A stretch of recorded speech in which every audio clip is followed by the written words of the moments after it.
സഞ്ജു ഇന്നൊരു കലക്ക് കലക്കും. എന്ത് കലക്ക്? കലക്ക് പകരം ചേട്ടൻ. ഞങ്ങളൊരു ട്രാൻസ്ഫോർമേഷൻ സ്റ്റേജിലാണ്. ചേട്ടൻക്ക് പകരം കുട്ടി. എന്ത് കുട്ടി?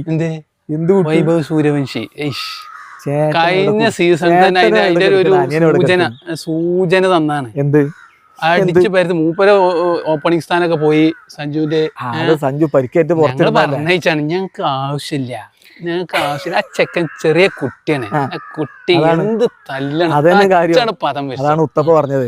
ഈവൻ ഇതൊരു കാര്യമൊന്നും ഇല്ലാതെ അങ്ങോട്ട് അടിച്ചാണ്. അന്ന് ബൗളർമാർക്ക് അങ്ങനെ ഒരു അങ്കലാപ്പായി. പഠിച്ചിരിക്കണം എല്ലാരും. കൊല്ലം കാണട്ടെ കുട്ടിന്റെ അടി ഒന്ന് കാണട്ടെ. നടക്കൂല. നിങ്ങളെ ബൗളിംഗ് എന്ന് പറഞ്ഞാൽ ഇപ്പൊ തുപ്പുന്ന ആർച്ചർ ഞങ്ങൾക്ക് എന്താണ് വേൾഡ് കപ്പിൽ തിജ്ജി തുപ്പി. തിജ്ജിന്റെ ആവശ്യപ്പെടല്ലേ അപ്പൊ വിക്കറ്റ് എടുക്കും ദേശ്പാണ്ഡെ. ഞങ്ങൾ പോയി കിട്ടിയ ഒഴുകിയിരുന്നു. നിങ്ങളെ പ്രശ്നങ്ങൾ മൊത്തം എനിക്കറിയാം. അപ്പൊ എങ്ങനെ ബോൾ ചെയ്യണമെന്ന് മര്യാദക്ക് അറിയാം. ബോൾ ചെയ്യും, വിക്കറ്റ് എടുക്കും. നിങ്ങളെന്താന്ന് അറിയാവുന്ന സഞ്ജു പടണ്ട്. പിന്നെ ജഡേജ ഞങ്ങൾ അങ്ങോട്ട് ഒഴിവാക്കി. എന്താ അറിയോ, കഴിഞ്ഞ 1-2 കൊല്ലായിട്ട് മൂപ്പര് പേരനുള്ളൂ, കളിച്ചിട്ടില്ല. അപ്പൊ ഇതങ്ങോട്ട് പൊയ്ക്കോട്ടെ എന്ന് വിചാരിച്ചു. 2020 ടെസ്റ്റ് കളിച്ചോളൂ. ടെസ്റ്റ് കളിച്ചു 1-20 ഒക്കെ കഴിഞ്ഞിക്കണം. ഞങ്ങള് ഇനി വരാനുള്ള ടീമാണ്. അതായത് സഞ്ജു സാംസൺ, ഇന്ത്യന്റെ ഭാവി സഞ്ജു സാംസൺ എന്ന് എല്ലാവർക്കും അറിയാം. ഋതുരാജ് ഗെയ്ക്വാദ്, ആയുഷ് മേത്ര, ഉർവിൽ പട്ടേൽ, സർഫറാസ് ഖാന്, ഡേവിഡ് ബ്രേവിസിന് പരിക്കാതൊന്നും കളിച്ചില്ല. പക്ഷെ ബ്രേവിസ് എങ്ങനെ, പ്രശാന്ത് വീർ, കാർത്തിക്, അപ്കമിങ് സ്റ്റാർസിനെ വെച്ചിട്ടാണ് പ്രാവശ്യം ടീം. അതെന്താ 1-2 കൊല്ലത്തേക്കല്ല, നീണ്ട കാലത്തേക്ക്. ആ കുട്ടി ജയ്സ്വാൾ ഉണ്ട്, ജുറേൽ ഉണ്ട്. ഇതൊക്കെ ഇപ്പൊ നമുക്ക് അറിഞ്ഞോരല്ലേ, പുതിയ ആൾക്കാർ. ജഡേജ ഉണ്ട്. ഇതൊക്കെ ഇപ്പൊ കഴിഞ്ഞല്ലോ ഉണ്ടായിരുന്നല്ലേ ഈ ടീമൊക്കെ. ജഡേജ കഴിഞ്ഞാള് അതൊക്കെ കഴിഞ്ഞൊന്നുമില്ല. അത് നിങ്ങൾ വലിയ ചിന്നത്തല നടക്കില്ലേ? ചിന്നത്തല സുരേഷ് റൈൻ ആ കൂട്ടത്തിൽ പകരം നടന്നുകൊണ്ട് ഒപ്പം നടത്തില്ലേ? പിന്നെ അതിന്റെ ഒന്നും ആവശ്യമില്ല നമുക്ക് മനസ്സിലായി. പൊയ്ക്കോന്ന് പറഞ്ഞു. പിന്നെ ഞങ്ങൾ ഒഴിവാക്കിയ കരൺ പോയി, വരണില്ല. എന്നിട്ട് ഇപ്പൊ ഏതാ ഷനാക്ക. ഇതൊന്നും കാര്യമില്ല. ഷനാക്ക ഒന്നും ഞങ്ങള് ബാലൻസ്ഡ് ടീമാണ്. ബിഷ്ണോയി, കൊക്കക്കോള ഉണ്ടാ ബിഷ്ണോയി. നിങ്ങളെ ബാറ്റിംഗ് പള്ളർച്ച് കിട്ടും. നല്ല കറക്റ്റ് വരും. നിങ്ങളെ ബൗളിങ് ബോളിംഗ് ലൈനപ്പാ.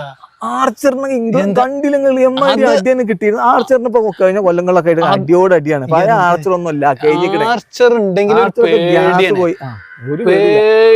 ഇങ്ങനെ തീ തുപ്പും.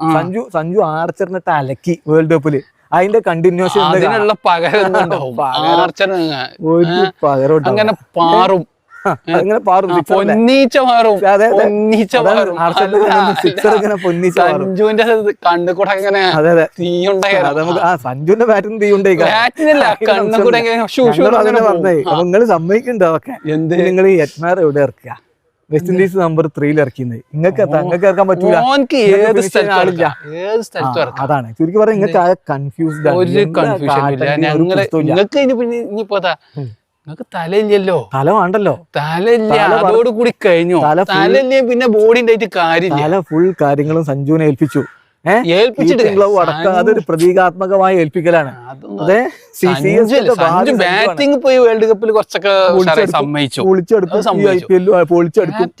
പൈസക്കില്ല. ക്യാപ്റ്റൻ സഞ്ജുലല്ലേ ക്യാപ്റ്റൻ? ഋതുരാജ് ഗെയ്ക്വാദല്ലേ? സഞ്ജു ഉണ്ടല്ലോ പറഞ്ഞു കൊടുക്കാൻ. എന്ത് സഞ്ജു സാറല്ലേ ക്യാപ്റ്റൻ നിലയിൽ ഒരു കിടലൻ മെറ്റീരിയലാണ്. രാജസ്ഥാൻ ഈ മാതിരി കളിക്കാരെ വെച്ച എങ്ങനെ കളിച്ചാലാണ്?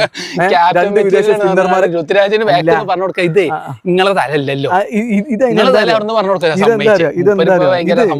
കഴിഞ്ഞ കൊല്ലത്തെ കാര്യം ഒന്നും പറയണ്ട. ഞങ്ങള് 2 ഓവർസീസ് സ്പിന്നേഴ്സിനൊക്കെ ടീം എടുത്തു എന്നത്തെ ഊള വിളി വിളിച്ചു കണ്ട്